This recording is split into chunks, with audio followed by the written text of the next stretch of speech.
then this is a second apartment.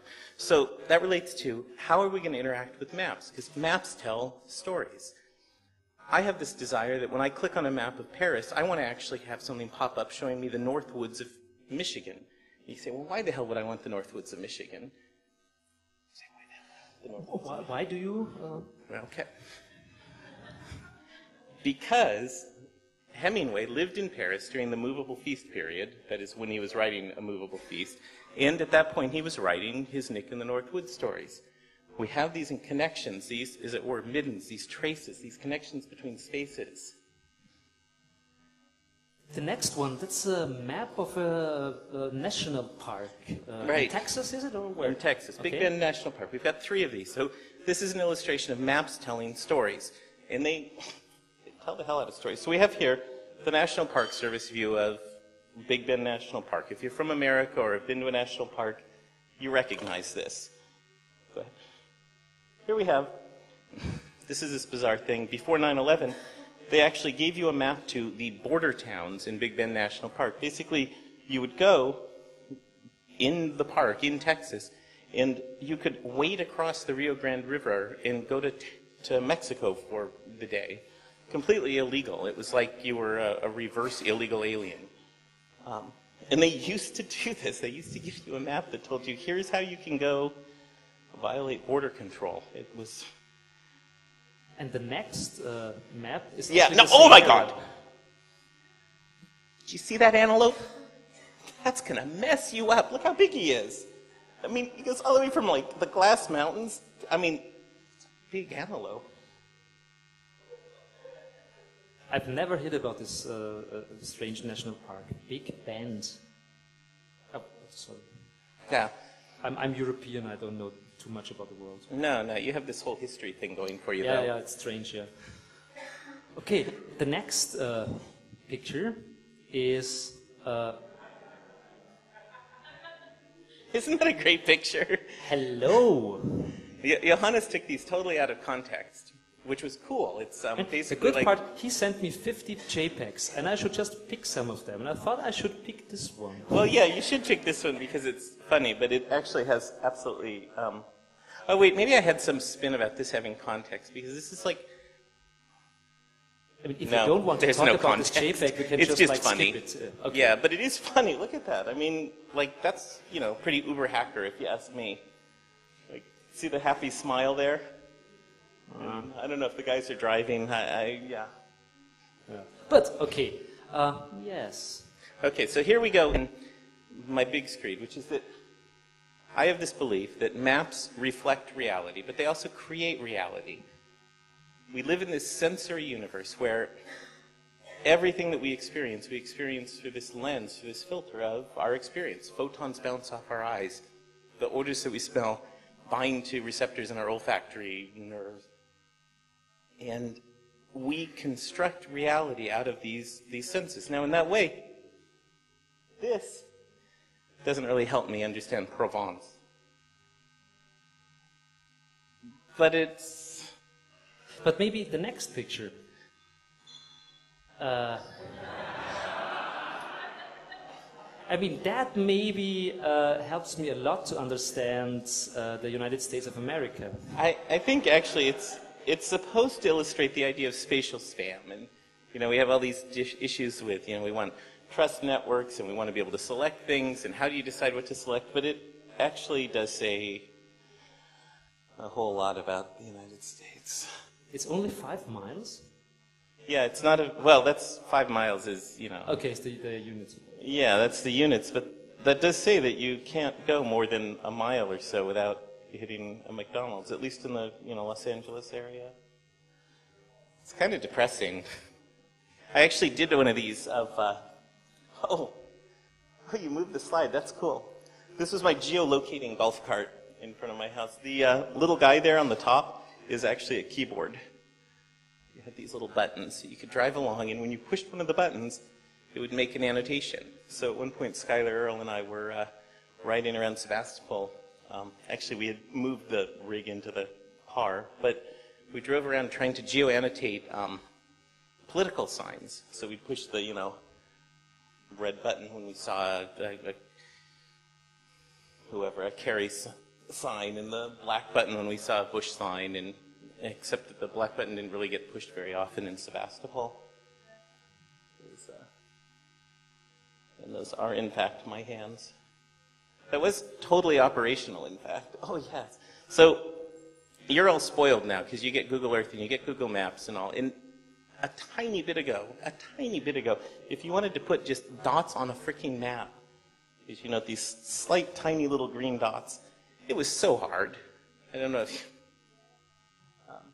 and now it's really easy, but they're really ugly dots. I think, remember, it may have been Joe Walsh, it may have been my friend Andy Hook who coined the phrase, or recoined the phrase, red dot fever. At least my dots are green. But we have this red dot fever effect. You go to a Google Maps page, and they're always the same. Kind of like zombies. They're always the same. There's a certain variation in form, but you're looking at the same thing. And now this is, to me, it's fascinating, because what you're looking at is an illustration of this idea that maps are telling stories. In this case, it's Google's story. And it's not just Google's story. If you really look at it, it's Lewis and Clark's story, because we're looking at, actually, in the grid structure and everything that's on the map, we're looking at the public land surveying system that was established basically in their journey of exploration in 1803 to, 1806. So we're seeing this carried out. Okay. This is a random slide that Johannes included, I think, because from I another liked it. presentation. Like from an aesthetical point of view, it's nice. No, actually, I can say something kind of cool about this. This is some stuff that Skylar did with Joe and other people other than me. But they were doing cell tower stumbling. So where are you? You take a GPS when you can identify different cell towers, which is... Sorry. Come on. Sorry. I don't want you to feel left out. You can use my shirt. No, come on. So something that's interesting now that Yahoo's doing is they're providing this this thing called Fire Eagle, which is this big middle piece between geolocating stuff. But they're doing something where they're trying to locate you as best they can with your cooperation and permission and all these good things. But one of the things they're doing is if you've got a phone that has GPS and identifies cell towers, you're actually helping them build their database of cell tower locations. So the next person who comes in who only has a cell tower can be located better. I actually find that kind of cool. Now, I mean, there's, of course, all the creepy, evil Big Brother aspects potential, but whatever. Okay. In the meantime, I'd like to introduce our audience and yourself to our technical support team. They're sitting down there. Hello, that's Frankie, and that's Günther, and that's like many other people. And they're staring at me, because normally I would have like a tiny little thing in my ear and it would tell me, stop talking with that guy because we're way over the time. But we don't have this tiny little thingy. So I'm asking them, are we way ahead of time, or can I ask him another question?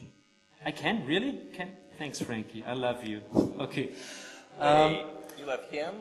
And I love you. I love all the people on Earth. Yes. So if maps shape reality, how could we create maps that should represent like another reality? Because if you think about maps, I mean, I think about maps when I want to go to Germany to find a strange little town like Finofurt, for example. So I get a map and I try to find it. And actually, I don't think a lot about how the map is structured and what colors they use in the map. But still, of course, it's shaping reality. It's what I'm thinking about Germany or Eastern Germany or Finofurt or whatever. Is there a good way to somehow, is it like a psychological hack to create a map? Well, it's totally a psychological hack to create a map. We're creating narrative. We're creating stories. And our current tools, well, of course they suck, because what they're letting us do is tell someone else's story.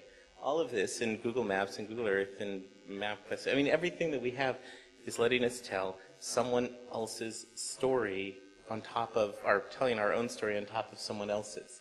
When you're trying to get to find a Finofurt, you don't care about, there's a whole lot of things you don't care about. Why are they on your story? Why are all these things that have nothing to do with this actually really cool venue Why are they on your map? When all you want to do is get from Vienna. So should here. we think about something like geo-blogging or something like that, or what do you think? Well, we should be thinking about geoblogging probably, but well, to jump back onto something before there on that.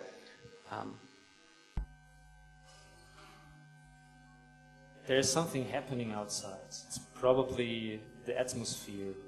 Okay. Okay. No, something that we should be thinking about is on the theme of the debris, of what's left behind, is after we go somewhere, we want to know what happened. Mm-hmm.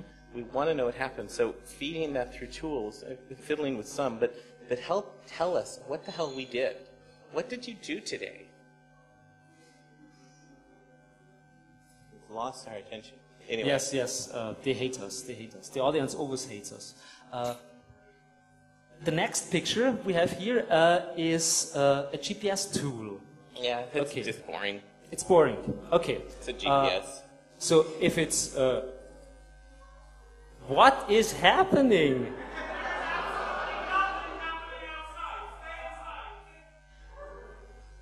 My God, people are like animals.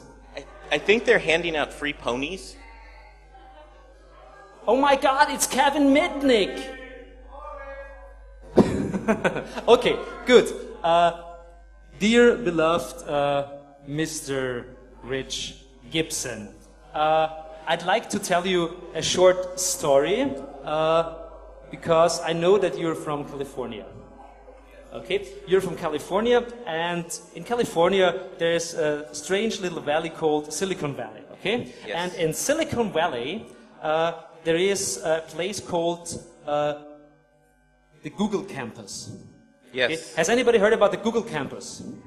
Okay, the Google campus. It's a really, really interesting place, like nice buildings and lots of green, and many, many people around 25 are sitting around there. They are coding, they are working for the company. They have billiard tables, they have whirlpools, they have like fresh pressed smoothies for everyone. So it's a really, really nice working condition there. Still, they are working in tiny little cubicles, although they have the possibility to go to the whirlpool, and actually nobody is really using the whirlpool because they're all working all the time. Actually, it's a little bit like Logan's Run, if you know the movie from the 1970s. So if you're over 30, they'll send you to a chamber and burn you. Juice. Okay, and we were walking around in the Google campus and trying to find our like narrative and stuff, and then we came to the parking site, the parking lot of Google, and we found out, oh my God, Google, they have a new emerging market, and I tell you what, it's butt plugs. Nice. You know, Yes. I like the way they have the flared base, so you can't have it slip all the way in. Yes. That's really important in anal toys. Yes, and I think, thank you very much for being on the show tonight. If you have anything you want to know more about Mr. Gibson, go to Google, find out about him. He wrote like one of the best books with a co-author about... Just please tell the guys two what's the name of co-authors. your book. Well, Mapping Hacks, but Joe Walsh, who I don't know if she's in the room, but is at camp, was a co-author, and Skylar Earl, who isn't in camp, so you don't have to be nice to him. Okay, we only can trigger maybe some of the people here to have a look into your book. It was a pleasure having you here. Thanks a lot.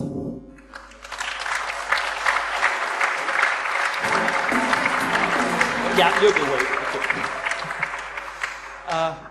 A nice question. Do I go away? Yes, you go away. Because you asked me just, do I go away? No, you can stay and watch the rest of the show if you like.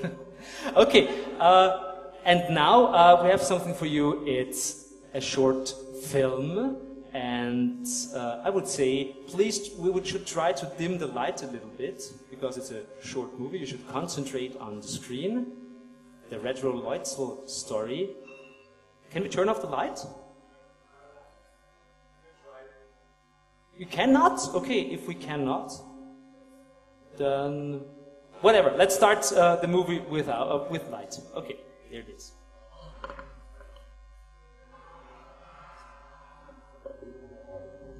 An anthology of everyday distraction: the freeway, the mall, and television. Margaret Morris describes the state of distraction that consists